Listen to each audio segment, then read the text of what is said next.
first session was about opening up pathways to creativity, authenticity, and finding your own voice as a storyteller.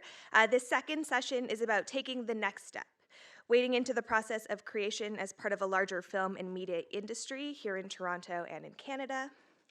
The panelists in this session are producers who have helmed some of the best, biggest, and brightest films that this country has produced. And leading this conversation, we're thrilled to introduce our colleague and dear friend, Leahs Story. Ooh, I'm out of breath. Oh, I'm gonna read your bio? No?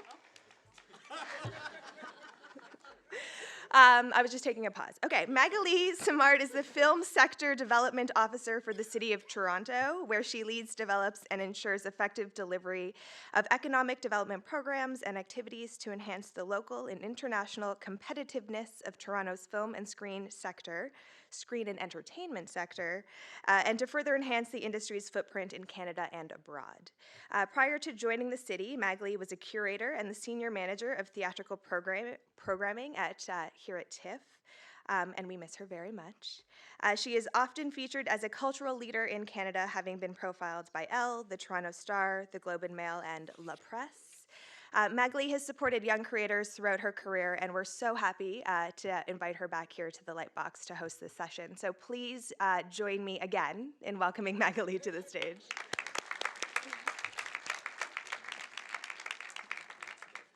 Wow, I was really eager to get the microphone, clearly. Hi, everyone. I'm Leahs. Thanks, Jess, for the nice intro. We have a great session. We're very lucky to have the panelists that we have here today. The film and TV industry is booming in Toronto, in Canada, and truly around the world. The stories are ripe for telling. There's a huge market demand for them, given the streaming services that came on board and the competition in that landscape. That busy marketplace doesn't necessarily make it that much easier for people to create what they want to create for the screen. It still requires a lot of plans to make those dreams happen. So today we'll talk to some of the best producers in Toronto. They've traveled the world with their film. They all have had deals for commercial screenings, for theatrical runs, sales for OTT services, for networks. They're the right people who have seen the narrative arc of how you get it done here in Canada and elsewhere.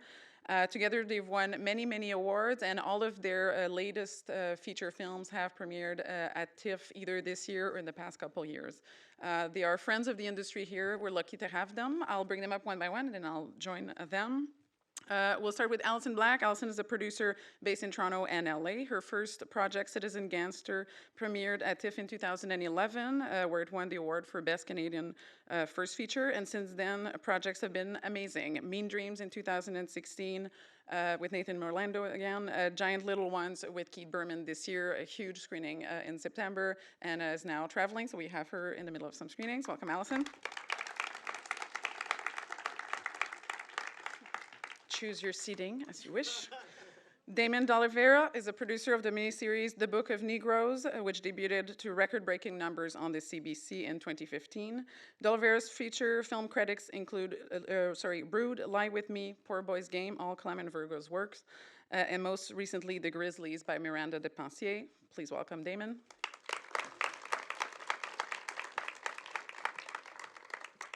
Kevin Crooks is a graduate of Ryerson University and joined Rhombus Media, one of the best production house we have here, in 2007. He's been a part of a number of prominent feature films and TV series and has worked with some of the world's most celebrated filmmakers. You'll recognize them: Denis Villeneuve, Fernando Meirelles, Don McKellar, Patricia Rozema, Andrew Haig, Guy Maddin, and to name only a few. His first feature film as a lead producer, Closet Monster, took home the prize for Best Canadian Feature Film in 2015. Please welcome Kevin.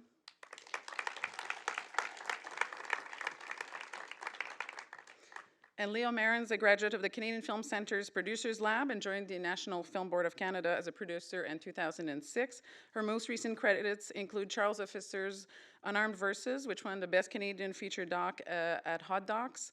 Her other credits include Chelsea McMullen's My Prairie Home and Astra Taylor's Examine Life. She recently completed production on Taylor's new documentary, What is Democracy, which also just premiered. Please welcome Leah. You guys are all in media and either at the beginning of getting into the industry at different levels for some of you. To start with, we don't have time to go over all your stories of narrative of how you got to where you are now, but it's important to point to the beginnings in some ways. What moment in your life's history did it click that this is what you were going to do? Or has it not clicked yet, perhaps?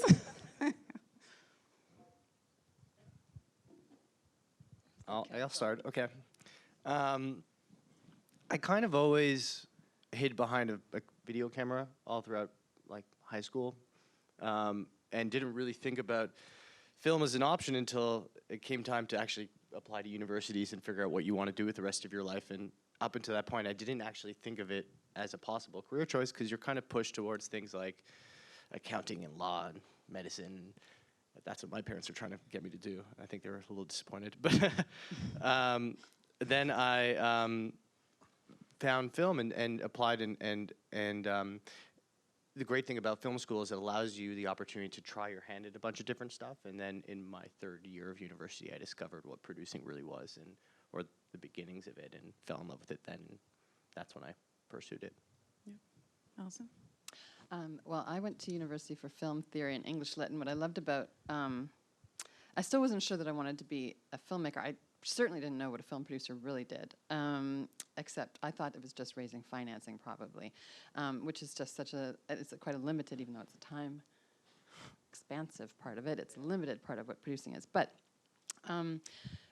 just before I graduated, I was offered this amazing job at Alliance, which was one of the big studios, certainly here in Canada and around the world at the time. And I had this opportunity to create their archive. So I saw what every different department did, and there was a department called development, and I was like, what's this development thing? Maybe it's business development. It is, but really what is nurturing stories and storytellers and being really hands-on and creative all day long. And I was like, that's amazing, because all I did in university was write these essays. Like, I was so fixated on understanding how characters were treated in a film psychologically, and then how the structure of the film and the filmmakers chose to literally do every scene according to that person's inner experience. And I just thought, oh, that's amazing. You can actually spend your life doing this. So I became a development executive, and then when I also saw that that was kind of narrow, and I saw the other things that were going on, and I saw all the things that a producer did, I was like, oh, that's how you get things done. So that's what I'm going to do, and that sort of set on my path there. I kind of took a circuitous path to sort of get to what I'm doing right now, but everything was almost like a building block for me, I guess. So I did an undergrad in math at the University of Waterloo, which was kind of parent-inspired, I have to say. It wasn't really my choosing, but after that I actually went to theater school in New York for a couple of years, came back here and started working as an actor, and there was a kind of deep dissatisfaction because there wasn't actually a lot of really interesting stuff for people that looked like me at that time. You mean good looking? Thin. Yeah, I'd have to say, like, diversity in film was something that was just being discussed in the late 80s, early 90s, and, that was, something that I was really interested in and passionate about. And I'm a big proponent of get out there and do it yourself. So I actually ended up going back to Ryerson for like a night school program, and we took their cameras, and there was a group of theater people that had worked in the theater extensively, and we made this little film on, I think, $40,000 from Ontario Arts Council funding, and it was called H, and it was here at TIFF that the film got accepted in 1990, and that film ended up winning Best Canadian Film that year. And it was made by a team of people that were basically theater people that hadn't a clue about, how to make a film. But we'd gotten a really good DP, and we'd gotten terrific people to sort of come in and be our cast. And I think that was the moment for me where it was like, oh, this is possible. So after that, I ended up going to the Canadian Film Centre, where, I was able to sort of like flesh out my knowledge as a producer. But that was the moment that it sort of clicked for me. Yeah. Yeah. I think my experience is a bit similar to Damon's in that it was accumulative. And so for me, I didn't study film. I went to University of Toronto and I studied language and literature, French and Spanish language and literature. And then I think in my last year is when I joined the Hart House Film Board. And that was when I discovered film really because I was dating someone at the time who was really into film, let's be honest. And so I supported everything that he was doing and I got involved, but then I actually realized that it was something I wanted to pursue. I thought what I wanted to do was marketing and distribution. And so I initially started out in marketing, and then this position came up at the National Film Board of Canada, and it was for a production administrative assistant. It was a PAA at the time. And I thought, well, if I'm going to work in this industry, I need to know all the pieces of the puzzle. And so then I took on this position, and I stayed at the NFB for a few years. I became a production coordinator and associate producer, and I think by then it was very clear to me that production was where it was at. And so after that I left, I went to the Canadian Film Centre, and I did the Producers Lab, and then have remained in a producing position ever since. Yeah, it seems like to ultimately become a producer, it seems to me like just hearing you and even a guess would be that you do need to see other things. It's such an all-encompassing work. In fact, it might be the most all-encompassing of anybody on those projects, that you kind of may need to do a few other things before to bring in something else to the task. So people have different versions of what they think a producer does, and I'm sure producers themselves do different things from one to the next. It's not an accountant job that, Kevin, you could have become but didn't. We're not disappointed. Can you tell us the top 3 things that you are truly, chiefly responsible for on a film project or a TV series project? I think you wear many hats, and those responsibilities shift. But you know, top 3, I don't know. I'm always watching. You're always watching a budget as a producer. You're always watching the creative, and I think you're always watching the sort of relationships between all your key players. You know, your director, your writer, your cast, your crew, your financiers. In Canada, we have a system that's sort of like a multi-partner approach to financing. On my last film, I think there were 12 unique sources of financing. So that, unfortunately, is not necessarily the way it is in America, where you go to a rich relative or a studio and they write you a check and, you know, you get to make a film. Here in Canada, we're really big on filling out application forms, but I'd say that, you know, financing, creative, and managing relationships for me are like the 3. Yeah. You're managing expectations and multitasking. And I think, you know, at any given time, you're not just working on one project, but working on many. And so you have to make sure that you're giving the same level of love and attention to all of them and not neglecting them. It's kind of like being a parent in some way, and not, you know, choosing your favorites. So there's managing expectations and multitasking are like a huge part of it. Similar in the doc world, right, Leah? Yeah, I mean, the thing that, it's exactly the same. The only thing I would add is that, and something I feel strongly about, is that as a producer, you have to recognize that at the end of the day, you own it, the good and the bad. Like at the end of the day, you are responsible for the success and failure. And I think you have to accept that. So anyone or anything that does ultimately happen on my productions, I take responsibility for, no matter what the chain of events to lead to it were. All right, it's kind of like, I mean, I've been asked this question a lot, and it's interesting to hear everyone talk about it, but it's kind of like, I've likened it to like being, and I don't know if that's true because I've never been a CEO, but it's kind of like being the CEO of each, if each film or television project is like its own corporation, I guess. I mean, but you sort of have to know a little bit about absolutely every department and every position.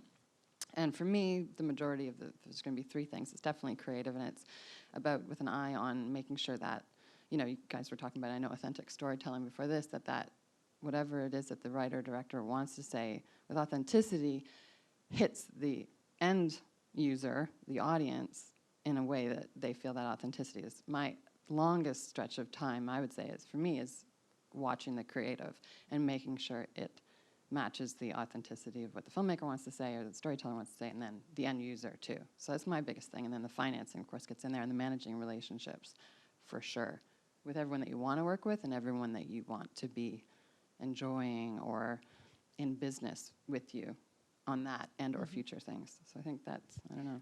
Yeah, I think that speaks to the importance of building a team of people that you can continue to work with over time. You got to respect people, and I think, coming out of a school like Sheridan, you're already building relationships with your peers, and I think that's a great asset. If you're not tapping into hundreds of thousands of dollars to make films and videos with, if you have a team of people that can help you get something made, I think that's a huge asset to leave film school with. Yeah. You touch upon the stories and authenticity of stories.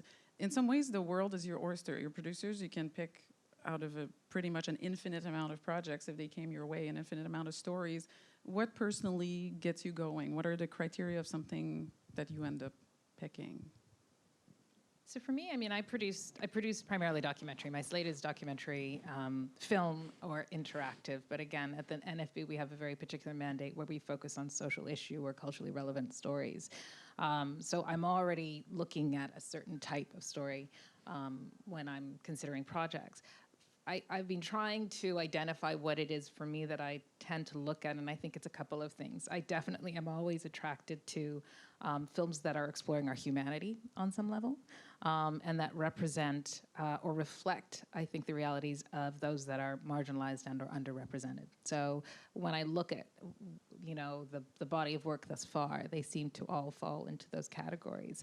I think something that's also key, though, is that I like working with people that understand what the film is about, which is different from what the story is. And I think everybody will nod and kind of echo that, because I think that's the key consideration in terms of why we choose the projects that we choose. I think it isn't just that there's a story there, but that there is something deeper that our creators want to explore, and that it is what it is about that is ultimately what we're going after in terms of the telling of that story.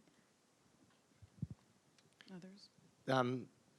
We like to get inspired by all different kinds of things. We've done a lot of literary adaptations, or look at short stories or even plays, but primarily we're filmmaker focused and often work with a lot of the same people that will start with their earlier films and continue to work with them for sometimes decades. But if you look at the kind of slate of films that Rhombus has done, they can seem a little bit uneven, but what is the connective tissue behind all of them is like a strong filmmaker with a strong vision and the authenticity. That's why you get a film like Red Violin on one side and Hobo with a Shotgun on the other. They're connected through that authenticity. Yeah, I think I'm driven by filmmaker vision. Primarily, I think as an independent, the way we take our films to market is through festivals, and I think festivals are looking for mostly auteur type directors. I think Rhombus has sort of built a reputation on that. That's the kind of material that I'm interested in. I'm more into television these days, and I'm just trying to bring fresh voices to TV. So, what is that? We're developing a play by Trey Anthony called How Black Mothers Say I Love You. We've got about 3 other books that have been optioned, including David Cherry-Andy's book Brother, which is one of the best books I've read, set in Scarborough in the late 80s. It's a really interesting story, but those are the kinds of things that appeal to us. And I think if you're going to live with an idea, I mean, it takes sometimes 10 years to get something made, and that's probably tough for you guys to sort of realize at this point, but when we optioned the Book of Negroes, we envisioned it as a feature film, and this was back in 2009. And there was no way to make that film at that time as a feature. The market just couldn't support it financially.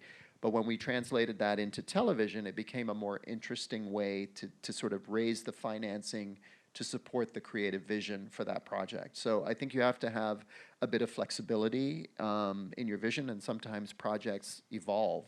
I know a lot of filmmakers now that are actually looking to take feature ideas into the TV space, which I think is interesting with all the platforms like Netflix and Amazon that are hungrier for that kind of content.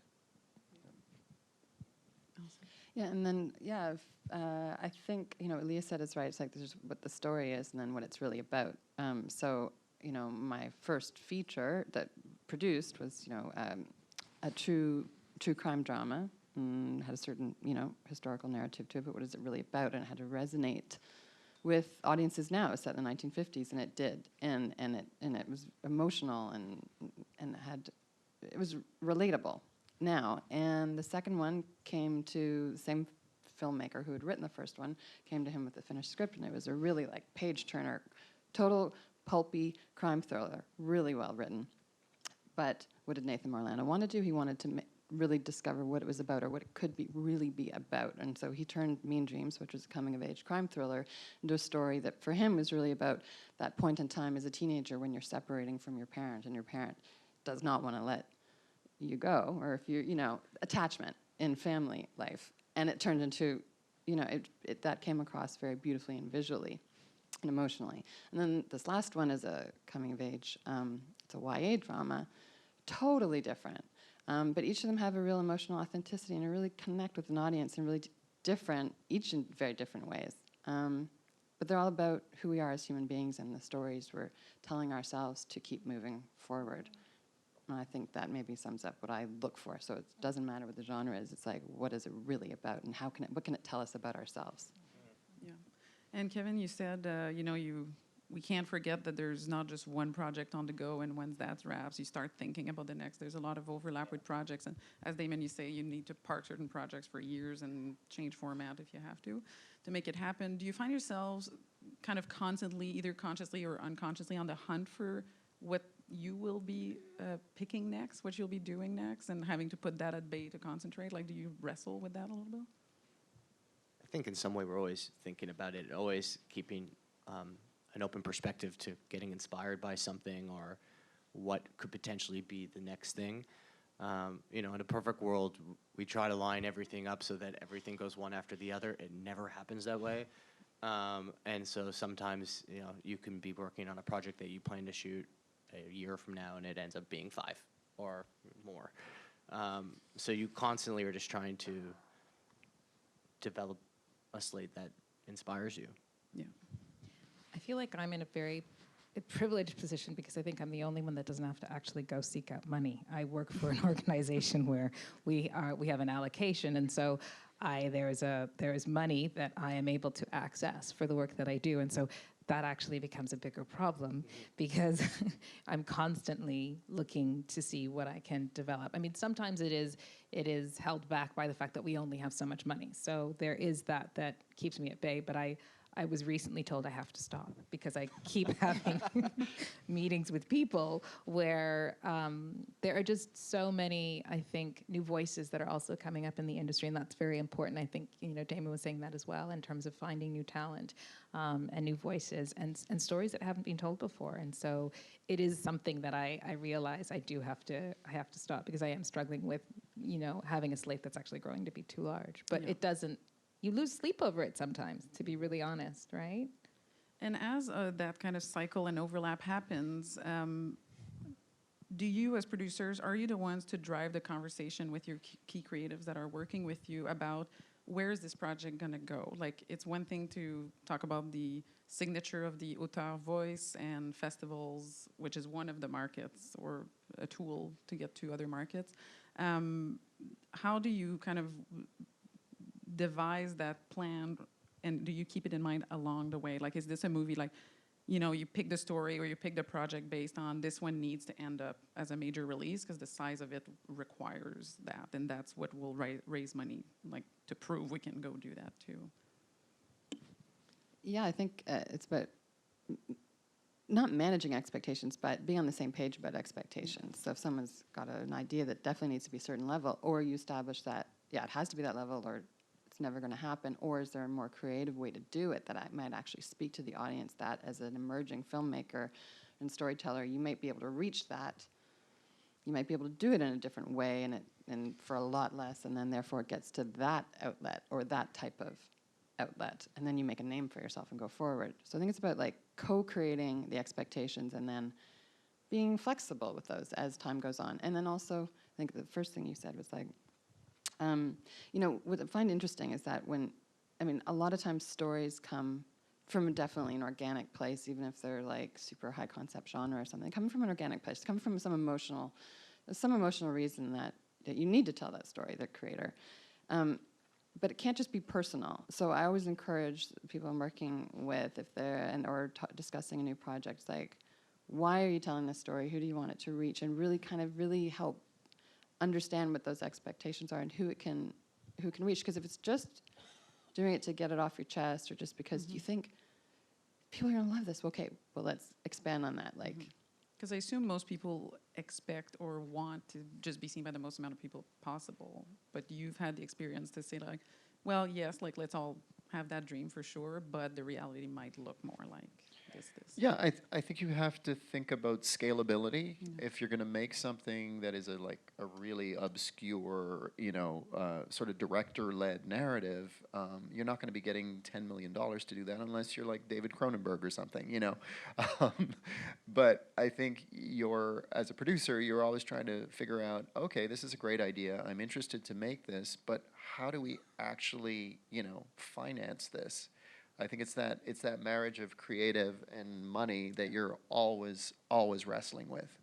The interesting thing for first-time feature filmmakers is there are a number of programs in Canada that are actually there to kind of support visions of emerging directors and producers. The Telefilm Talent to Watch program. I think the NSI has a program, Features First.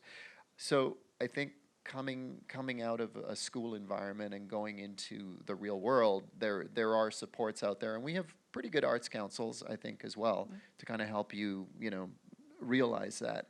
The film that I always point to is Sleeping Giant, which is a film made by a Ryerson grad 3 or 4 years after he graduated. It was like, I think he did a short, then he did a feature. I think it's really important to watch those films, to see, what is the scale of those films?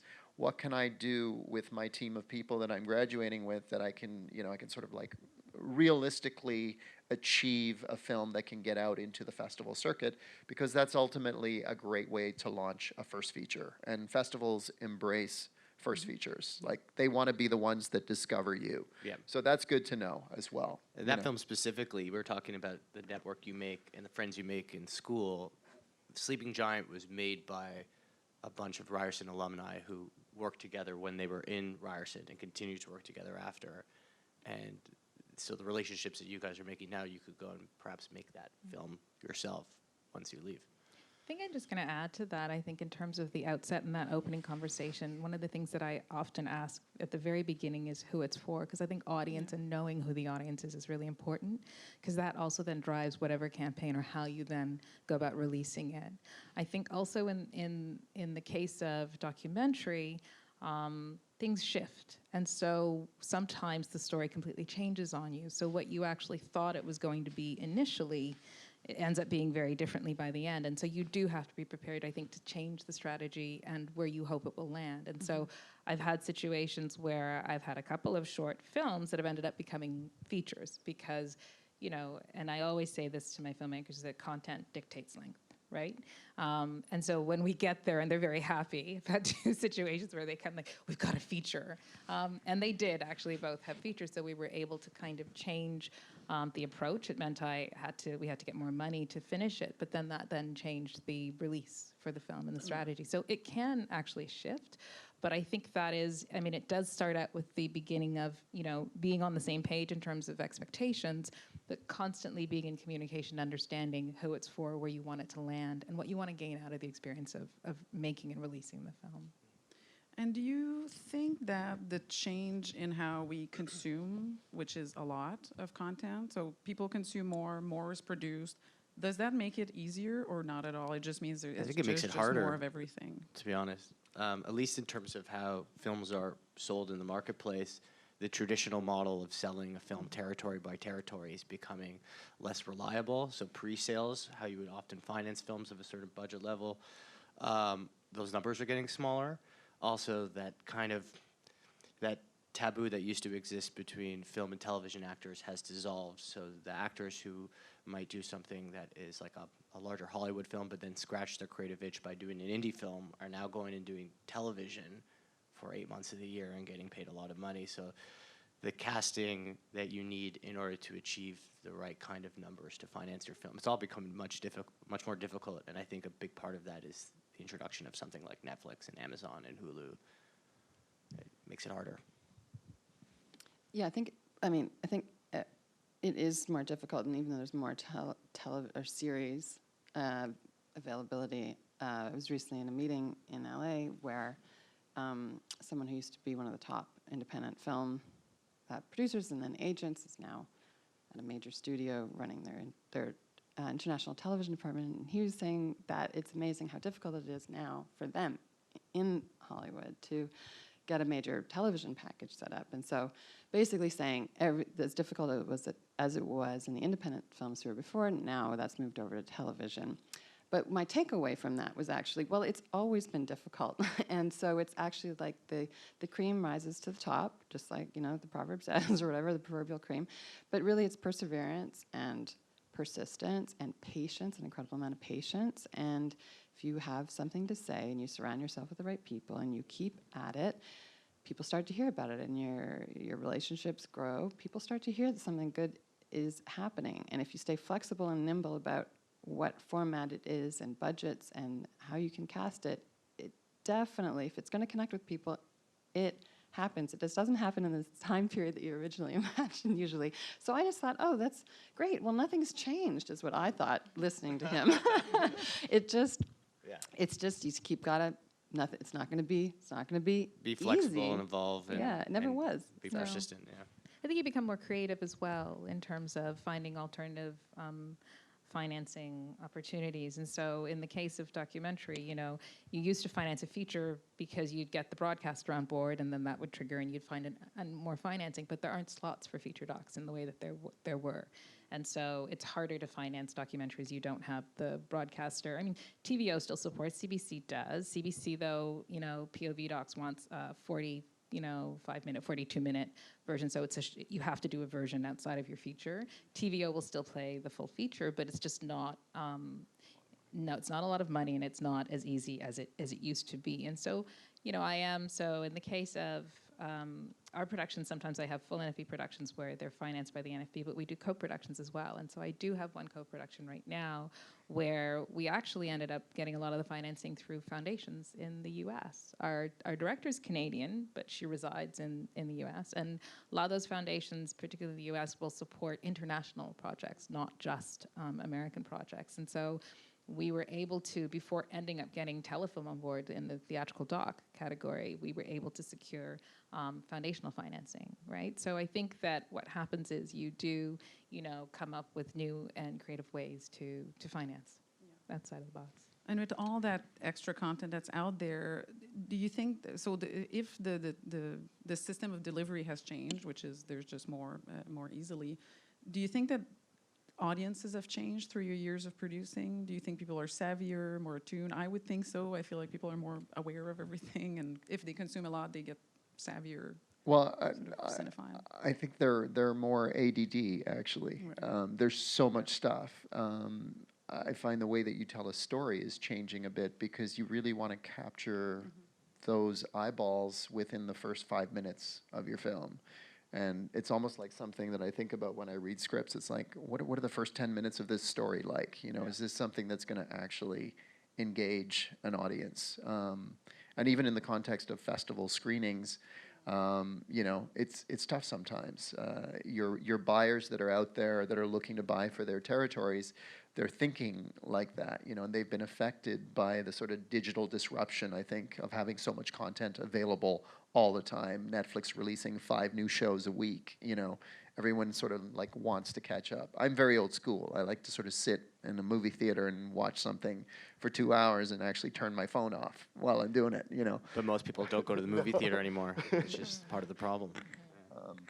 But I do think it's changing the way content is consumed and the way we make it, for sure. It is, you have to think of it. Because that trickle happens to everyone. Like you think, oh, gee, I need to capture them within 10 minutes, but you probably think that about the potential buyer, like, oh, him or her need to catch this because they'll think all our viewers will think that. It really trickles kind of along the line all the way. I want to turn it to you, not yet for questions, but a little bit about you. How do young creators get on the radars of producers that have been working for a few years? or they don't do that. Well, it's amazing what happens. Just reach outs. I get a lot of reach outs. We all get a lot of reach outs. But that's how I started, was just cold calling and cold emailing with as well as I could word it and succinctly, but passionately, something that makes a connection with someone. And when that person responds, I'd say, you're busy. If you have any, if this, if you have any suggestions for me, or if I could take you out for a coffee or whatever, and you'd be amazed at how people respond in kind. I mean, the actual openness, and something we were talking about earlier, the actual openness of the industry, it's way more open. I mean, yes, it's difficult to get things made, but people are way more open to gathering on both sides of the border. In fact, I would say Americans even more, and there's so much buying power in the U.S., so I bring that up, of course.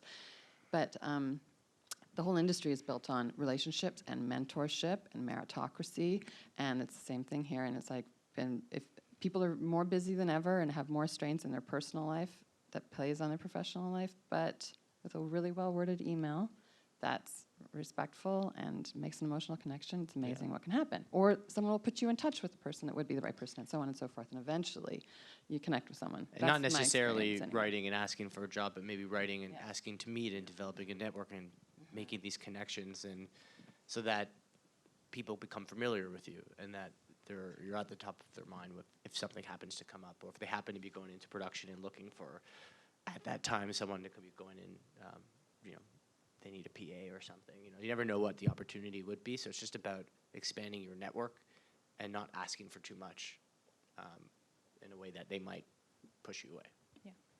I think, Sorry, go ahead.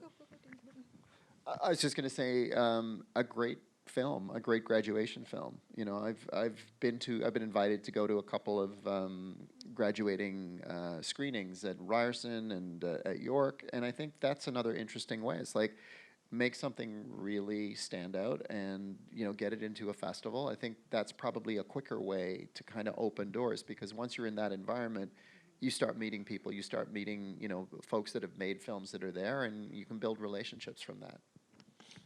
Yeah, I think that's actually what I was going to say, is that lately I've been invited to be on, juries for, Ryerson or different schools that are showing me the work that's coming out of the graduating year, which is actually key. But I think the big point is, at the end of the day, it's the work, right? That even if you reach out, even if we have conversations and we talk about what you'd like to do, and I give you advice on the path I've taken, it is ultimately about what you've produced, what you've created, and that will actually then secure, I think, the attention and the interest of the people that you want to work with. So make good shit.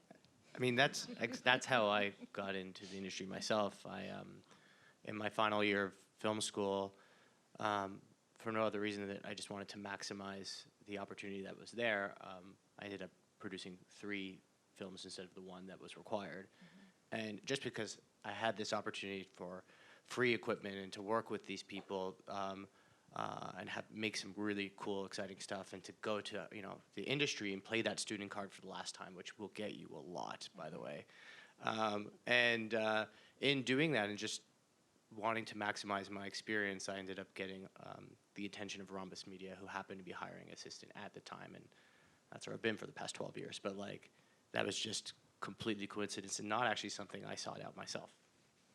I think that's key. I mean, and that was why I went to the Film Center. It was that I knew that if I wanted to say I was a producer, I needed to produce. I needed to have the work to be able to show and have a calling card. And so you have to do the work. Right?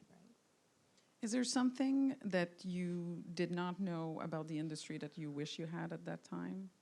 Let's say you were sitting in the audience right now. Is there something that all this crowd doesn't know that they should really just maybe expect?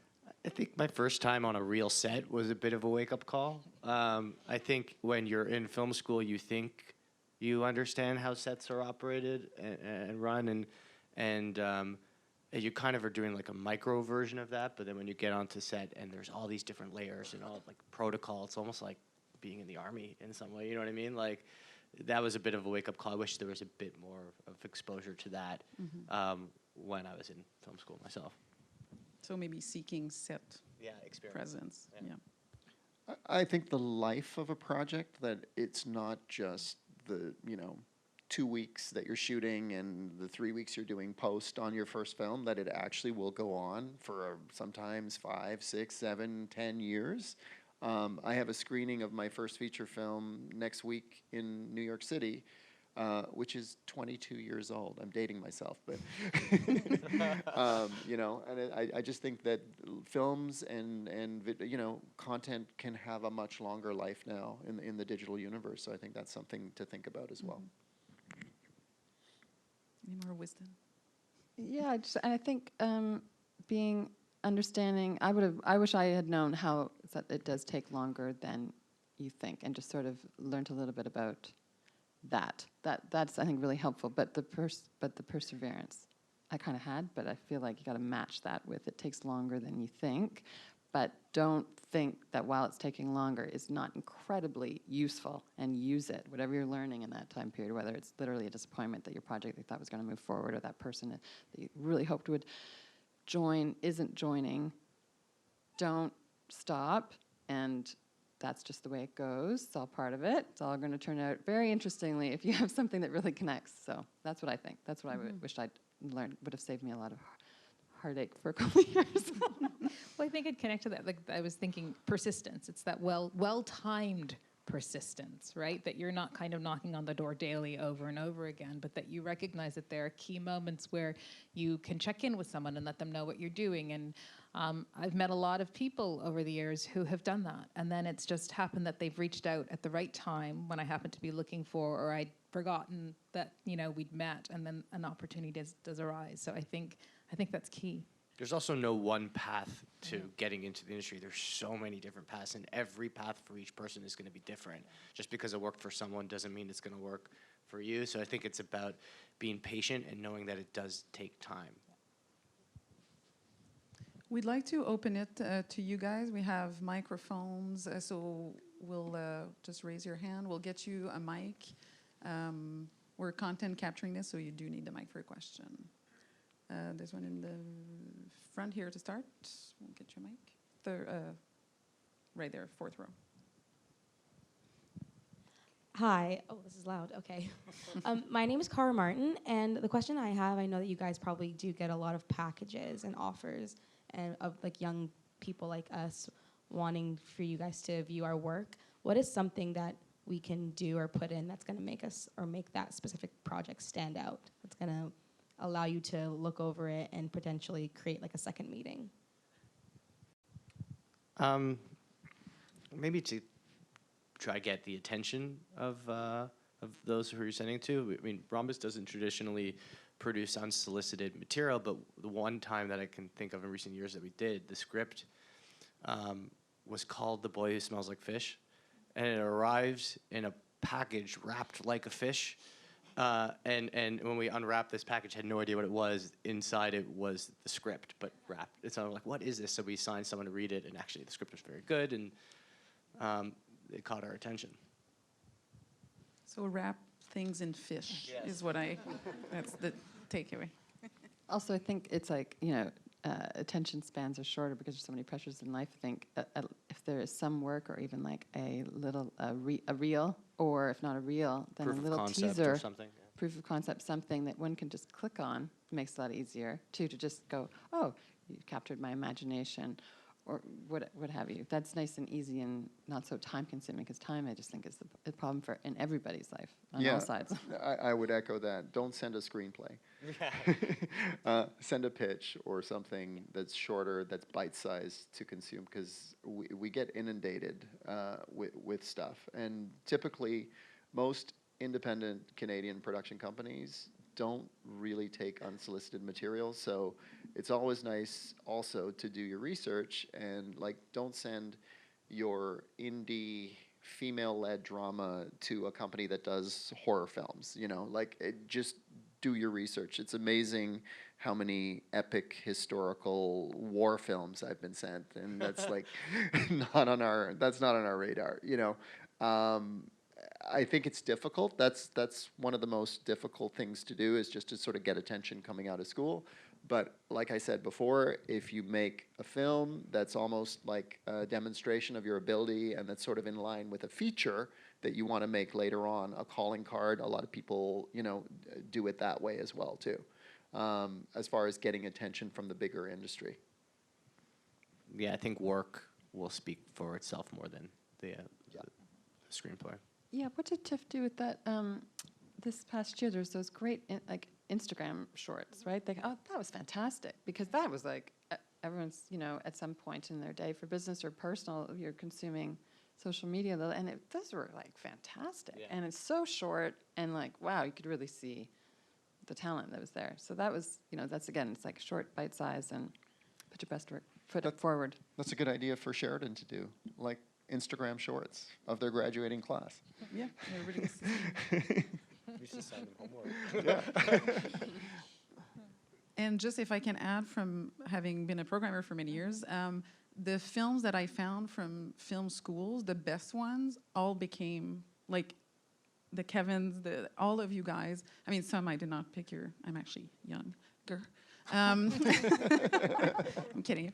But I mean, the names that came to the surface at that time, really, you see them all the way through. Like, you really discovered the talent at that time. And so to get on the radar of also the programmers is important. Whether your film gets selected or not is something, but to make those connections is important. And it's not because you don't get selected for this, or if Damon doesn't like your script doesn't mean that you're forgotten forever. Maybe it's not the right time, but maybe you'll think of someone who might be interested in reading the war project that you don't want to make. And I think the emergence of talent to watch too is going to also change the way that first-time films get made. Yeah. Now that there's this opportunity to really make a new wave of Canadian talent, I think that wasn't there when we started. No, Yeah. no, there's a lot more out there, and I think our American cousins are really envious of what's available. That's one thing, that you're in a country which actually your government supports, the expression of Canadian ideas. So that's important to know. Yeah, I think connecting with those institutions is extremely useful. You use them forever, from funding to support of all kinds and marketing activities that a telefilm can do in New York for you, like this type of stuff, like you've done some recently. So those connections can really pay off, even though they don't pay off like right away for you. Yeah. Hello. Yep. Hi. Hi. Okay, my question, I think the short format is, as an independent filmmaker or just a graduate from a film school, how can you access money? How can you find the money? I think this is what everybody here for and what would like to find out. I know there is a lot of things you guys been said, which is, I think it's a default quality: perseverance, hard work, talent. You have to work. But how can you get the money? I think that's a default for everybody. It seems to me everything is about connection or contacts. It's more about what you know. It's about who you know, not what you know. How can we break this culture? Okay, where's the money, guys? Well, we spoke a bit about Talent to Watch already, but that's a new program that I'm not sure how many of you are familiar with yet. It's only in its first year, but it was designed in such a way to help first-time filmmakers not need producers like us to make their first film, that they can come in with the people that they went to school with and access a certain amount of money and a platform for their films to be seen straight out of school. And then once you have that first feature, then that first feature hopefully finds some success, has some festival life, and that could become your calling card to get the attention of more established producers who will then in turn help you access the money. I think Damon said it already as well. In addition to that, I think is that there are a lot of institutions that exist that are financing work. And so you have, of course, I mean, we'll list them then for you. It's like Telefilm, which is what Kevin's speaking to in terms of Talent to Watch, but there's also the councils, Canada Arts Council, Ontario Arts Council, Toronto Arts Council. There's the National Film Board of Canada. And in addition to the fact that we produce animation, interactive, and documentary, there is also the Filmmaker Assistance Program, which it's not a lot of money, but it's a short film program that gives up to $5,000, and it's not just documentary, it's drama and animation. So that's a great opportunity because the criteria is less than 3 films. So for, recent graduates who are coming, and student films don't count. So there's an opportunity there. So I think it is about looking, doing a bit more research in terms of what funds still exist. I know we've lost. Film Center as Canadian Film Center as well, and there are programs. Go There's ahead. like the Harold Greenberg Fund has a shorts Greenberg program Fund, as yeah. well. These are things that you can research really easily, like 2 clicks away. I think it's, it's tough. The arts councils are probably the most consistent funders of short film work in Canada. Living here in Ontario, we're lucky enough to have Toronto Arts Council, Ontario, and Canada Council available. So I think that, it's a matter of sort of like figuring out what do you have, what's your vision, how do you articulate that for a jury, and especially when you're graduating because you don't have a ton of industry experience, it can be trickier, but it's not impossible. That's kind of how I made my first feature, so I think it can be done. And would you tap into all of those on a given project? I think you can.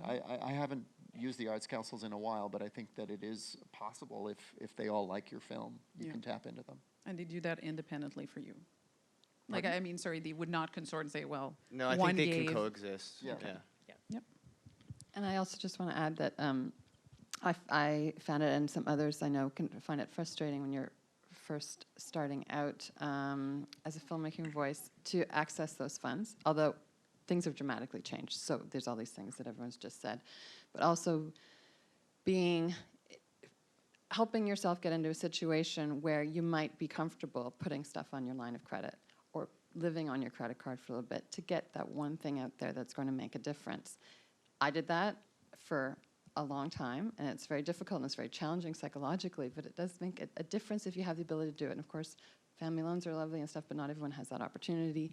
Sometimes going to a little bit of debt and investing in yourself and sweat equity, which everyone's doing anyway, and I know this sounds maybe wrong to say this to students, but I was that person, so I've done it, and it made a big difference, not just relying on the agencies at the time, because in order sometimes to get the foot in the door, you have to make that investment in yourself, in addition to the investment you've already made in yourself. And I know it's frustrating. I felt that frustration and pain of those loans for a long time, but it makes a difference if you really are burning to tell something and you're not getting the immediate, partnership with the agencies, because that it will come. With good work, it will come. This moment was brought to you by Visa. 18% only. But Sleeping Giant did do the same thing, and I think it's a nice success story of a model like that, because, he tried to get Telefilm to finance that and went to them twice, and they said no. And in the end, he just had to tell that story and went and did it himself. And everyone worked for free. It was a non-union film. They put all of their own money into it, and then Telefilm came in and when at they the got end, into Telefilm the came in film at the end. festival. They realized the mistake there. But he had to tell it, and I think it worked out in his favor in the end. But not to say that that's necessarily the route for everyone. Up in the back? Hi. Yep. Is it loud? Yeah. My name is Tara, and my friends back from high school are starting a production company, our own production company. And we've made a couple of short films and are making a new one very soon. We were wondering if there's any advice for us in getting started, capturing larger audiences.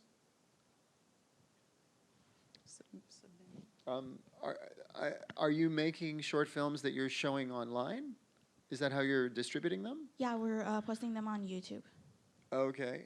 I'm not that familiar with YouTube as a kind of distribution platform, but I would say if you like the short films and feel like they're strong enough to take them out to festivals before you show them on YouTube. Festivals kind of like to have world premieres of shorts, so that's something to think about. Just, there's kind of like a protocol for how to submit films.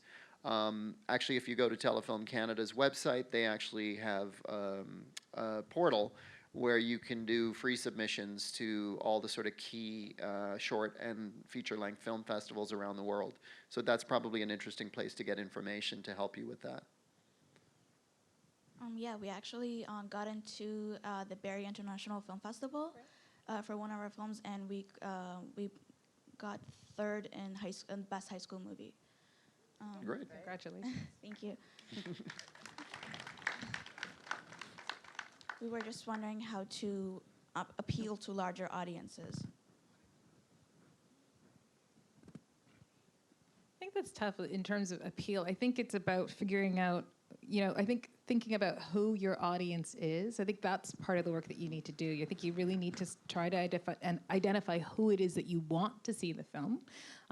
It's really, I mean, you may say the response to that question may be everybody, right? But then I think you have to think about, okay, so where do you then go to start to drive that traffic back to your film? So are you using social media to do that? Like, how are you reaching the people that you want to bring back to your film?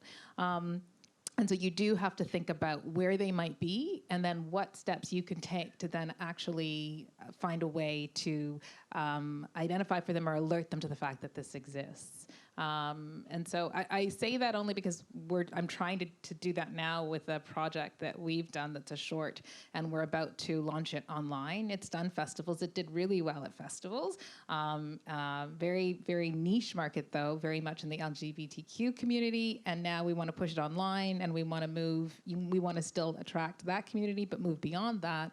And so it becomes, how do you then, so the way that we're looking at it is to start with looking at social media and then figuring out how we drive from there. Thank you.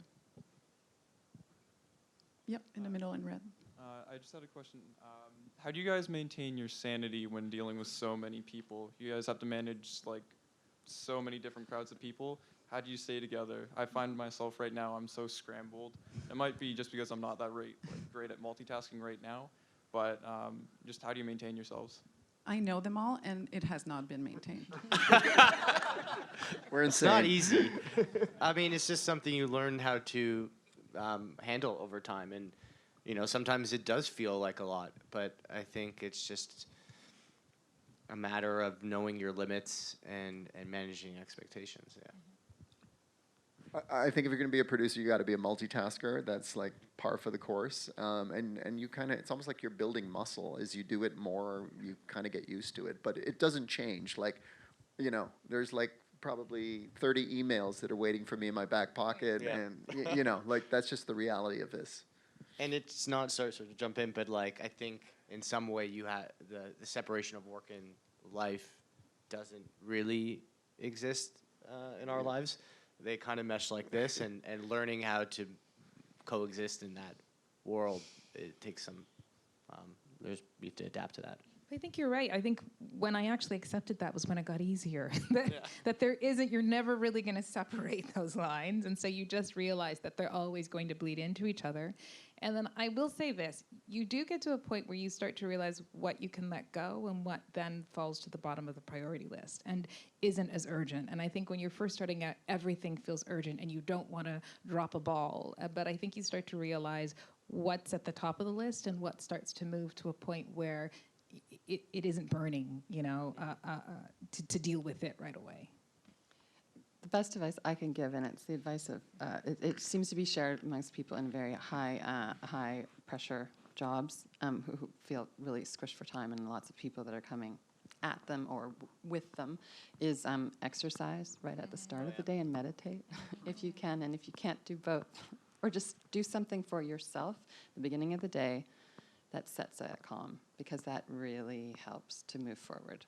I personally go crazy if that doesn't happen. And you hear that, I mean, there's New York Times articles about that all the time. How do I do it? And everyone's like, these are the habits of the people who are in these situations, and they make sure they carve out that 20 minutes to half an hour before their day starts so they don't lose it all day long. Yoga. Yeah. Yoga. The gym. Okay, let's hit the gym then. Go for a run. It helps mentally. We have time for a few more. Yes, towards the back. Yeah. So hi, I'm Leo. So my question is, what's more important about the storytelling, the dramatic twisted plot or the authentic story? The dramatic arc or the authenticity of the story, like which kind of takes the lead and the importance for the story? Yeah. Both. Yeah. I don't think you can separate them. If I understand your question, it's not one or the other. I think they're equally important, and it all depends on the story you're telling. Yeah, I'd agree with that. Yeah. Because often that becomes the accusation, like, it was a good story, doesn't feel real, or felt real, but story's wonky, you know. Yeah. Yeah. It needs to be dramatically compelling at the same time as being authentic. Like I recently received this draft of a script that's incredibly authentic, but the plot is missing at this stage in the development process, and whether or not the writer can get there would be a question. But in order for that authenticity to speak to the audience, the drama needs to be there. But if it's just high stakes drama, but there's no authenticity, well then it's not going to be an interesting read or experience at the end too. So absolutely both hand in hand. But usually when you're writing it, it's not always, they can't necessarily happen at the same time, so just be patient with that too. Sometimes you do a pass where it'll just be you've gotten out all the authenticity of the story, and then you need to go back and you need to add in the plot. Or you get the plot out first, for example. Another script that's come in a different development process has all the plot and none of the character build. But in time, the writer's going to get it there because that's what's been discussed and they have a real understanding. So just be patient with that process. Can't make the whole thing all in 30 seconds. 30 seconds. Writing is probably the most frustrating process for me as a producer, because you're always looking for great writers, and the thing about great writers is they need time. They take time to really put together a terrific screenplay, and that's part of the delays that we talk about. Is like you're waiting for a script to be ready to be made. It's the blueprint of everything. Yeah, everything comes from that. The money, the cast, everything. And so the script has to be the strongest it can be before a movie can actually happen.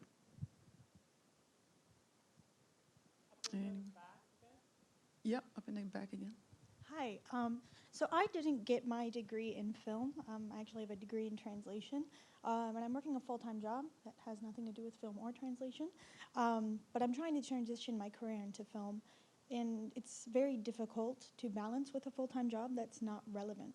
So I'm wondering if you have advice for people who are in that transition phase, who still need to pay the bills and aren't making money off of film just yet.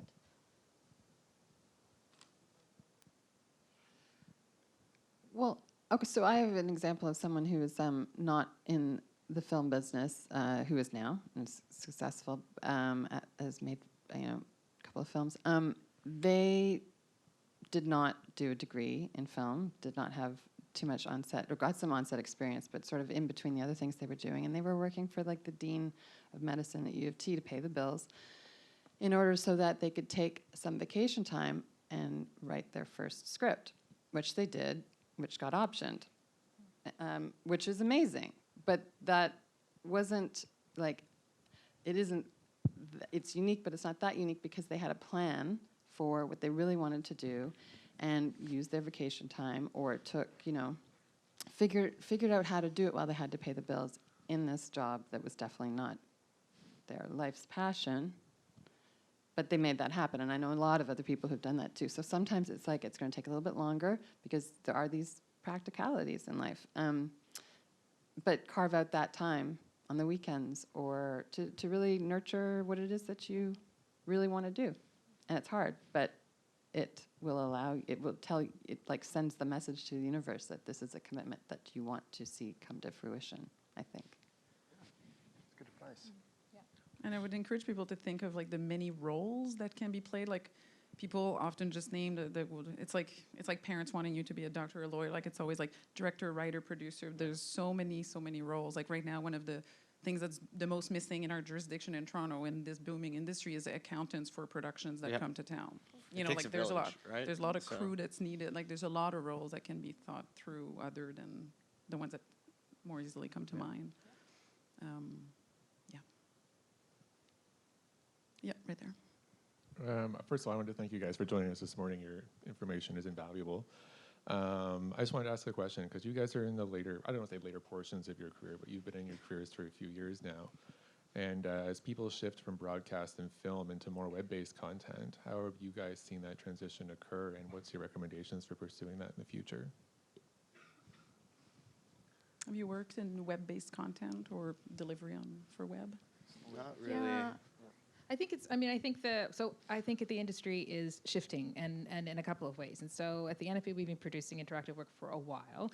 Again, we've been producing not with the intention of monetizing, but I think that's now changing a little bit. I would say what is signaling that is the fact that we were talking about funding for films before, but now there are a lot of funds that have come up for web web-based work and for online series. I mean, they tend to primarily be series, but I believe it's Bell Fund that has also actually created funds where you can now create a slate for development. It isn't even just to go toward the actual, production of a series or product per se. So I think what we've seen shift is that you're seeing a lot more funding that's coming into play for web-based work. So OMDC supports it. Broadcasters support it. Bell Fund supports it. CBC Docs Online. So if it is still filmic and it's, and CBC Docs Online has actually been supporting a lot of great work in short form.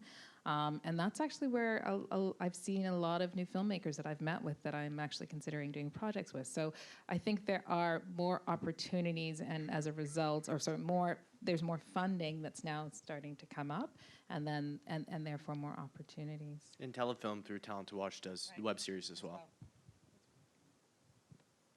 think we have time for one or two more.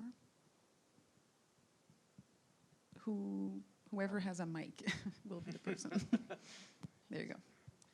So, from what I understand, the job of producing is having to deal with a lot of paperwork and phone calls. But how often do you actually get to make creative decisions? I mean, probably the same for Like, all do of us. you We're make all creative creatively involved. We're kind of working as creative producers, where the creative is as important of an aspect of our job as it is finding the money or putting the crew together or finding out where our films are going to live or series. We're involved from the very beginning of an idea of a script. Often it's something we'll maybe fall in love with if it's a book or a play or a filmmaker or an idea we have, and then we'll see that through and be very involved in its nurturing it and developing it and helping it become what it will eventually be from the beginning of its life. Okay. Yeah, like I spent hours and hours with a writer, hours and hours, days and days, working on script from on the last case. Reading so many drafts, giving notes, literally spending hours on one sequence. It's a real partnership between the producer and a filmmaker. I mean, creative producer is a filmmaker, and there's a lot of stuff that's very, like, who's doing what at one point. It's very collaborative. It's hard to draw lines. Yeah, so you have to. That's why the choice of who you work with is so on both sides. It needs to be really well thought out. And I do a lot of work in the casting process with my directors too, because that's the other piece that's so important, is you're going to be left with those images on a screen at the end of the day. So you really want to make sure that you cast it right. You cast for nuance and authenticity, and people that can tell the story. And I think that's something that is super important to take your time in casting. Yeah. But I think Allison just tapped into something that I think is really key. I think as a producer, you have relationships with everyone on the team, but that key relationship with your director, it really is like a marriage, right? It is a relationship where you are going back and forth constantly from the very outset and the very beginning all the way through to the end, and then once it's released. And so that communication, that being on the same page, having the same expectations, understanding the vision very clearly is really key, and you're creatively implicated in all of it. Mm-hmm. So I think understanding that that's a very deep and complex, often, relationship, but it's the most important aspect, I think, of the creation of any work. Now time for the last one, the amazing last one. Oh boy, no Which pressure. it will be. Hi, so I just wanted to ask, when we're talking about like skills you need to have as a producer, there's kind of like the obvious ones, like being able to connect with people really well and being able to tell a story. Are there any skills you would say a producer needs to have that are maybe kind of like undervalued, or that you wish you knew you needed to have when you were starting out, or anything like that? Diplomacy.